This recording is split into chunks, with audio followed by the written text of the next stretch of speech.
hooping. Just going to hoop your stabilizer and run the placement stitches. Once you have your placement stitches run, go ahead and place your vinyl like you do for any other design. And I don't mind a good diagonal, so we'll go like that. And then continue on and run all the steps for the first design.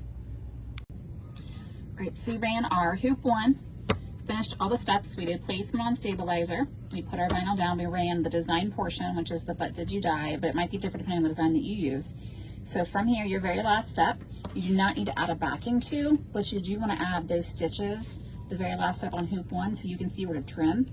When you get to trim, I want you to trim it really close to this line of stitching here. You want it to be really in there. It's okay if it's wonky, but you just need to not leave a whole lot of space here. So get as close as you can. Even if you trim and do a few stitches on this, it's not a big deal because you want to get that really close.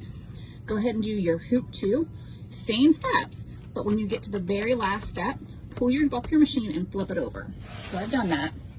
So I have my hoop 2 here. It's all done on my very last step. I'm gonna flip it over.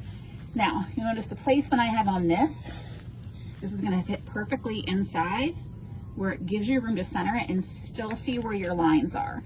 So from here, I want you to secure this backing on really well. So you can use some masking tape to secure it, 505 spray in the middle here, whatever your preference is, but get that secured on there nice and tight and make sure it's not gonna shift on you.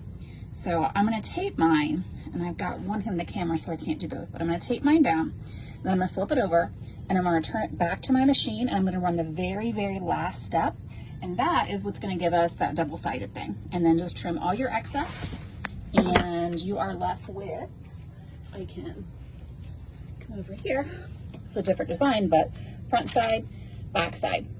So you get 2 sides there, and then add your eyelet if you want to, per your manufacturer's directions. You just punch a hole and put a string through if you don't want to use any hardware, but that's it.